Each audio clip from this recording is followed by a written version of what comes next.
At 3:07 a.m., my camera caught her, a blurry figure in slippers, dragging a garden hose across the damp grass like a thief in the night.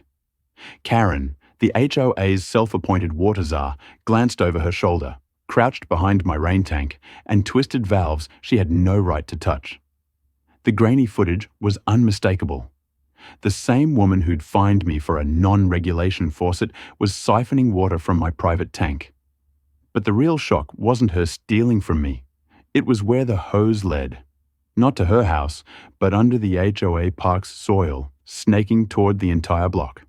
I hadn't just caught a petty crook. I'd uncovered a silent heist draining our neighborhood. 3 weeks earlier, it started with a trickle. My smart irrigation system, usually flawless, reported low pressure. Odd, since my 2,000-gallon backup tank had been topped off by a summer storm days before. I checked the gauge, barely 10%. No leaks, no clogs, no error logs, just vanished water. I refilled the tank from the municipal grid, grumbling about the cost. 2 days later, it was nearly empty again, not even enough for my flower beds.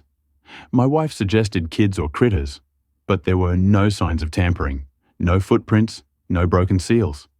When it happened a third time on a dry night with no irrigation, I got suspicious. I installed discrete motion-triggered cameras, birdhouse models from my security gig, one aimed at the tank, one at the gate, one at the fence. I labeled the footage wildlife tracking to keep it low-key. Meanwhile, I asked neighbors about their water. Some noticed dips in pressure, failed sprinklers, or strange gurgling under patios, but they blamed old pipes or summer heat. No one connected the dots except me. Then Karen appeared, right on cue, standing in my driveway, sunglasses on despite the clouds, hands on hips. She declared my tank an aesthetic disruption to HOA community values, ignoring that it was my tank being drained. I asked for the bylaw clause. She deflected with jargon. I played dumb, offering her a water bottle. She scoffed, flaunting her glacier melt flask. As she left, her poodle peed on my lawn statue, and I swear she nodded approval. 2 nights later, the footage rolled in. Karen, in my backyard, handling a strange hose with practiced ease. No fumbling. She'd done this before. I replayed the clip, tracing the hose's path off-screen toward the HOA park. Dread hit me. This wasn't just theft, it was systematic. By morning, I was digging near the property line, disguising it as a landscaping project with tarps and potted plants. I found the hose buried under mulch, feeding a PVC tunnel.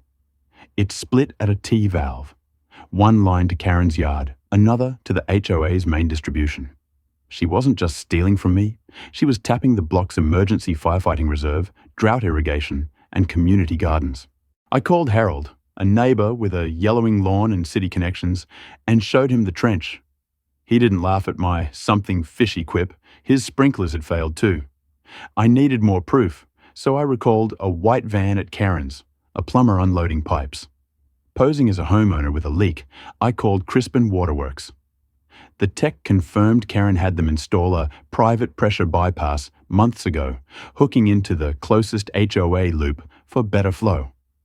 His job sheet listed her address and 2 community infrastructure points, TJ Joint, Sector G, and Return Line, South Trail. Jackpot. That night, I dug up an old HOA infrastructure map. The pipes I'd found matched the emergency fire reservoir's return line, off limits to residents. Karen was draining protected water, supplementing it with my tank when her supply dipped. My wife, initially skeptical, gasped as I laid it out. "She's stealing from everyone." I nodded. And nobody knows, yet. I jogged through the HOA park, spotting a too-perfect patch of grass near the community garden. Under a painted rock slab, I found a hidden valve cover. Karen's handiwork, not the city's. As I left, she cornered me in her pink sun hat, smirking about my funky tank and saying, "It's nice when neighbors share, don't you think?" Her words dripped with menace. I smiled vaguely, but my resolve hardened. I compiled everything, footage, photos, plumber's testimony, maps, into an encrypted drive, backed up on a fake name cloud. I cross-referenced HOA budgets, spotting Karen's requests for irrigation management funds right when my tank started draining. I showed Harold over coffee. He stared, then said, "This is fraud, bigger than I thought." With an HOA meeting in 2 days, we planned to expose her. The clubhouse was packed, the air thick with frustration over water bills and dead lawns.